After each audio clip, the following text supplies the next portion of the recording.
you just make up a bunch of stuff to make it seem real. And so now we just think that, it's normal for water to be sticking on a round ball going through space, and we just believe that. Like, we just like, well, shoot, yeah, it must be what it is. We're just, well, how come this and that? Well, that's just the atmosphere. Why doesn't, it just, that's my topic. That's where I want to go. I want to ask you this. What is the biggest thing you've witnessed besides what somebody told you just outside looking up that made you think that the earth was flat? Flat? Now it's everything. But now I want to know, what is one thing, just one, that makes you think that the earth is round? Like one. Well, everything they tell us. That's it. That's all. Yeah. That's it. But most of us don't get to experience being up that high. But I know that I've been in an airplane, and you can't really see much of a curvature from an airplane, but I wasn't way up high like some of them can go, The fact that there's no curvature. Like, there's supposed to be a curvature. If we're going off of a, heliocentric model or whatever, the round, then there has to be a curvature. Okay. There's not one. It's measured. It's not measurable. So everyone thinks, and the people we got away with this, or they got away with this for a long time, was their excuse or their reasoning behind, like, a ship going out of sight when they're on the sea is because of the curvature. Right. Until now they have way better zoom cameras, and when one disappears, guess what? You go zzz, right. Now you're so that alone should just raise somebody. So they played off the tricks of the eye, because most people didn't have telescopes or whatever, right? So they just kept taking it further and further, and that now they just keep adding more lies to it. Was something I witnessed on my own, was just looking up. Like, everybody has math, the math says this, the math says that, blah, blah, blah, all these experiments that I can't really do. But what changed my mind was just looking up one day, and I'm like, okay, I see the sun, and I look over and I see the moon. If I'm on this side of the earth and I can see the sun and the moon, does that mean that there's literally nothing on the other side of the earth right now? And it just doesn't make sense at all to me. When you're taught something at the age of 3, you don't want to hear anything different. People are scared to death to hear it. Like, I think that most people would, if you gave them a choice to, hey, do you want to know the truth or not know the truth? I think a lot of people would say, I don't want to know. Well, ignorance is bliss, right? So CERN. CERN is a high-speed particle collider. And it is the biggest project ever worked on by the entire world all together. No lie, all the countries basically are working on it together, scientists from all over the world. We think the internet was invented for the whatnots and what have yous and if, ands, and buts, what we use it for, but it was actually built for CERN, so that scientists from all over the world could communicate and build this one project together. It is located in the mountains in France/Switzerland, if I'm not mistaken. But it's up there where nobody can get to it. You got to take one train to get into it. So there is no checking it out on your own. And they have run magnets, enough magnets to change the poles of the earth. And they put them underground, and they run them in a 666 pattern. Speeds up particles, smashes them together. And they've discovered a new particle called the God particle. And I forgot what the scientific name for it was again.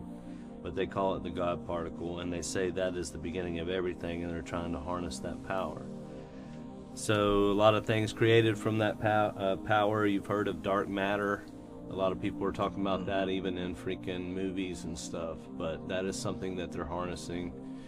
Also, CERN supposedly, from what the scientists said originally before it got real quiet, was that they're opening small portals or wormholes, and they think that they can send something through it, and they think that something else can come back through it.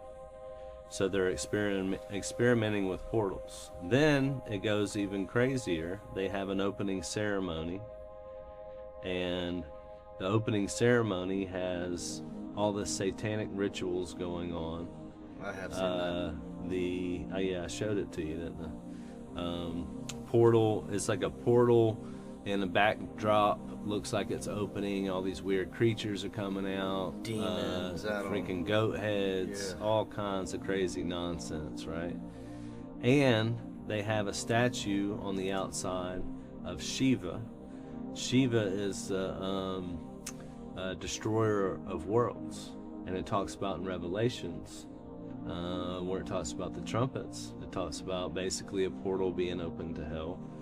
All these crazy creatures come out, and it refers to the destroyer of worlds in the scripture. And so I had my own revelation. The Spirit hit me. Nobody told me this. And I'm reading the scripture, and I said, that's talking about CERN. And I looked it up, couldn't find nothing on it. This is a long time ago. And then eventually, I want to say 5 years after I discovered it, noticed that other people were starting to talk about it. Yeah. But I felt like the Spirit had told them about it as well. So it's the wildest thing. I feel like it's in scripture, and you can ask the average American, do you know what CERN is? And they say no. Even the acronym doesn't make sense. CERN doesn't stand for what the project is actually called. CERN is short for Cernunnos, which is the devil god of the underworld. And not only that, they built CERN, the actual project was built on top of an ancient temple to Apollo. Apollo is also another name for the destroyer. I mean, it couldn't be more blatantly obvious. And it's weird because, like, the people that you see that are sold out, they know what CERN is. I mean, a lot of them have even visited the project.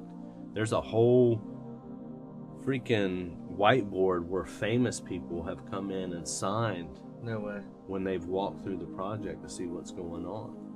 And I think that's a part of, I guess, when you sign your soul away, then you get to see what's truly going on behind closed doors. But of course, CERN claims that a lot of that dumb stuff isn't going on, but they do admit to the black hole thing and the dark matter thing. And so it's pretty sketchy, man. They've got a lot of projects going on there. One of them happens to be Atlas, which I told you about Atlas. Remember I told you the new vice president, his dog's name is Atlas, and I thought that was weird because the computer project that's going to be running all these crazy robots and all this stuff that we're about to be dealing with in AI is called Atlas. Yeah, and it's run through CERN. And not only do they have that high-speed particle collider there, but China's building one twice the size of that, and I believe there's like 3,000 some odd colliders, smaller ones, all over the world, and I think they're building a grid off of them to open a literal large portal, because you would need a lot of power to do it. And you got to think, they're messing with power that is beyond them, because when you got enough magnets to shift the poles of the earth and you're turning on a machine, like, wonder what this is going to do. Yeah. They're messing with the end of the world is what they're doing. No. And to top it off, I think that the Tower of Babel was the original CERN. Okay. And that's why God broke up the languages, because what did the internet do? When it came back around, it made everybody speak the same language again. Pretty trippy, huh?